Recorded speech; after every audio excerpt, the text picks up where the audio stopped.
আমাৰ বৃহত্তৰ হালাকুৰা বিহু উদযাপন সমিতিয়ে বিহু উদযাপন কৰিবলৈ লৈছিল।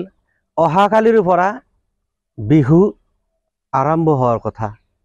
এইখন মঞ্চ যোৱা নিশা যি কাল ধুমুহা হৈ গ'ল, এই কাল ধুমুহাই আপোনালোকে লক্ষ্য কৰিছে, দেখুৱাবলৈ বৰ টান পাইছোঁ। আচলতে দৃশ্য দেখি যেহেতু অসমৰ জাতীয় উৎসৱ বিহু, বিহুৰ কথা মনত পৰিলে নিশ্চয় সকলোৰে হিয়াৰ ভিতৰত এটা আনন্দৰ এটা ভাৱ জগাই তোলে।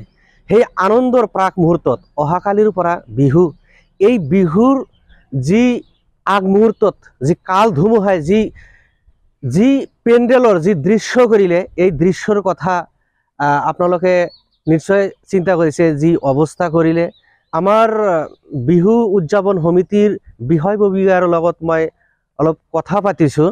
যিহেতুকে আৰ্টিষ্টৰ লগত সকলো মিলাই সম্পূৰ্ণ কৰিছে বুলি ইতিমধ্যে জনা গৈছে। যি নিৰ্ধাৰিত সময় আছিল সেই সময়মতেই বিহু অনুষ্ঠিত হ'ব। এইখন বিহু মঞ্চ বহুত সময় লাগিছিল কমপ্লিট কৰিবলৈ হ'লে, তথাপি 5 মিনিটৰ ভিতৰতে এইখন বিহু মঞ্চ টচ নচ কৰিলে কাল ধুমুহাই।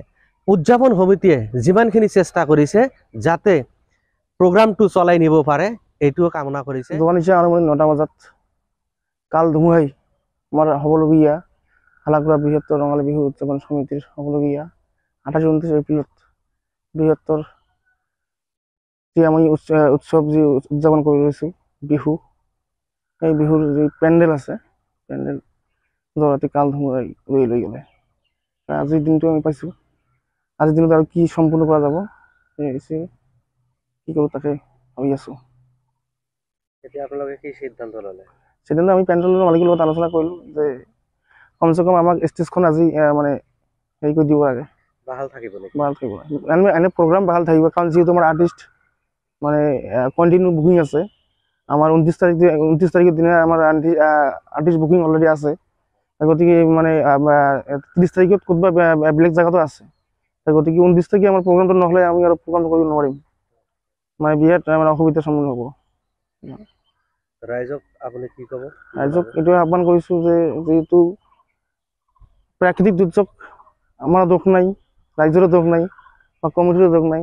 গতিকে মানিব লাগিব যে যিখিনি আমি কৰিব পাৰোঁ যাতে সহায় সহযোগিতা আগবঢ়ায়, যাতে অলপ ভালকৈ কৰিব পাৰোঁ তথাপিও।